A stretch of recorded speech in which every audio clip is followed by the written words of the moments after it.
Hello indie game fan, we have a little bit of a breather this week since not much is coming out, and there will be a Steam sale as well, with releases of interest beginning with Reknum Fantasy of Dreams, a fantasy action platformer that does remind me of games like Monster Boy, coming to us from Spanish developer Neep Games, who have a decent record.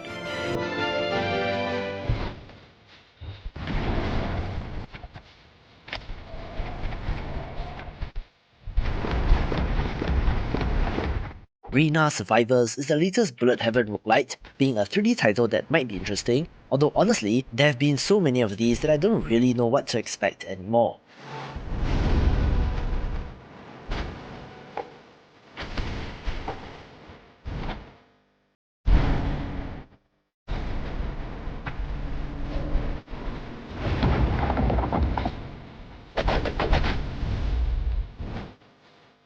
It looks to be fairly by the numbers. We do have multiple playable classes to choose from, as well as something known as rooted enemies which you need to destroy, and might be worth a look if you love this subgenre.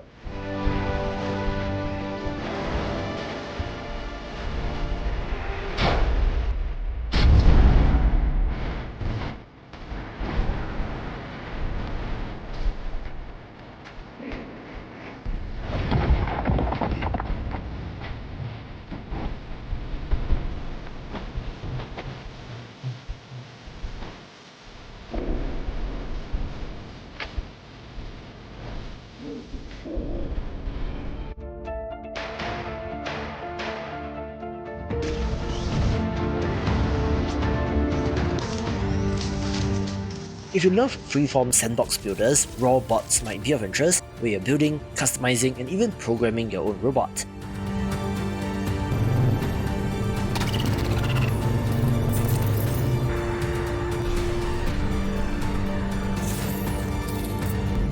It will be an early access title that has No Man's Sky-like ambitions, but I think that the launch version will primarily be focused on the building and tinkering aspect and should be free to play as well.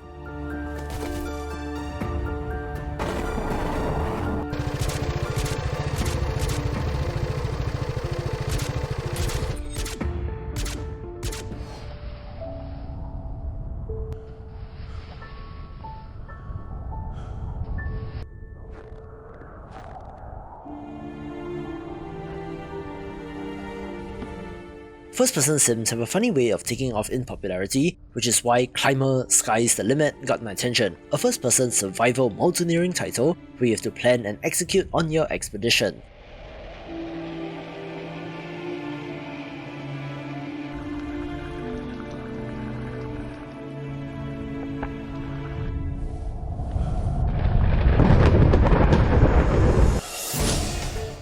Honestly, I'm not too impressed with the visuals, but the planning and preparation phase looks interesting, as are the climbing tools that you will need, so it's a different kind of survival game, but to what end I do not know.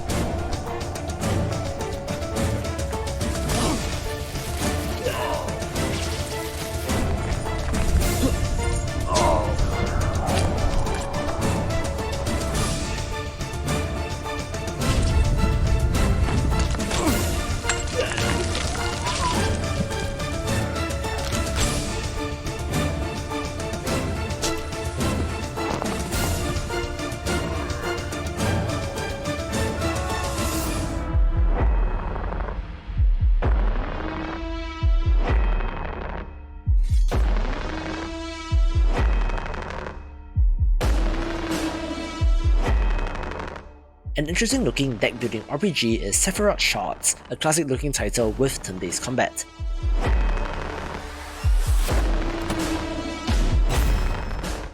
However, it is free to play and does have in-app purchases, so I hope it is not pay to win.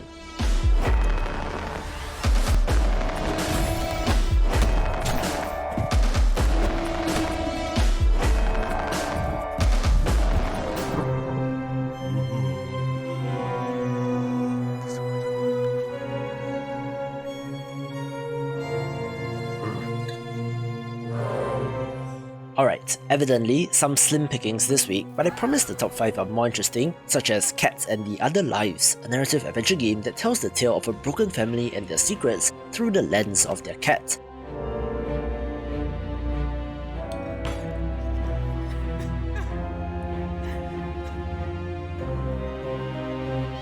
I love the pixel art here, where the overall vibe and mystery surrounding the game does remind me of something like the movie Knives Out.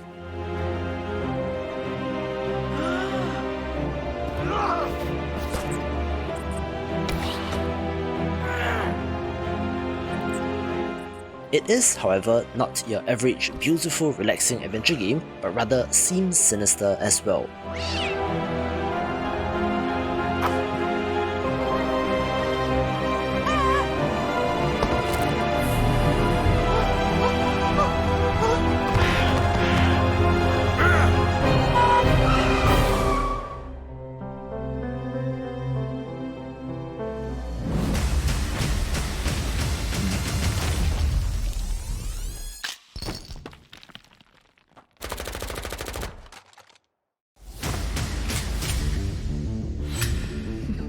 It's the end of the line for you, Grave.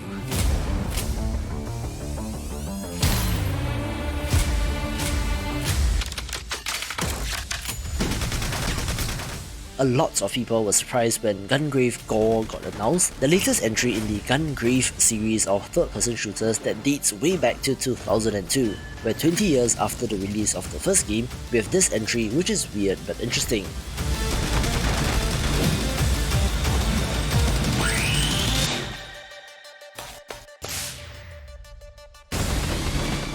This is a stylish action title where you play as an anti-hero, seeking vengeance against your enemies, where the main character was designed by Ikumi Nakamura. Let's take a look. 見てね! With action that looks pretty good.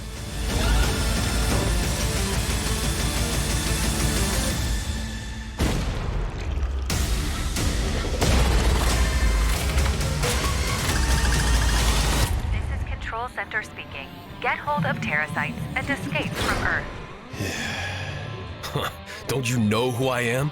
Just shut up and watch me. Okay, tell me what I should do. Explore and gather resources for your survival. Craft yourself armors and weapons. Explore Earth and gather resources you need to survive. And craft a house and gear to protect you. You see this gun? I'm unstoppable now. Damn. The most ambitious title of the week should be Terra, a sci-fi first-person PvPvE survival title where you need to scavenge for resources and to build a base while finding a way to avoid extinction. As such, it does seem to be similar to something like Rust in concept, but with more of a focus on shooting rather than crafting and exploration. It does come to us from a Korean developer and is being published by Kakao Games, which is part of one of the biggest South Korean internet companies, so there is serious money behind this, so give it a try if you love this genre.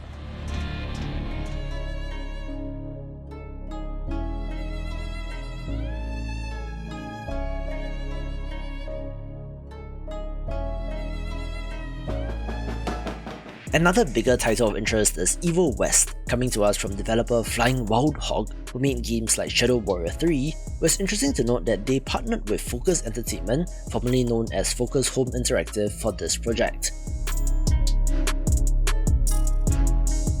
Honestly, I had this confused with the Evil Dead game which released in May this year, but was pleasantly surprised to find that this is a standalone IP, set in a weird West setting where you play as a vampire hunter.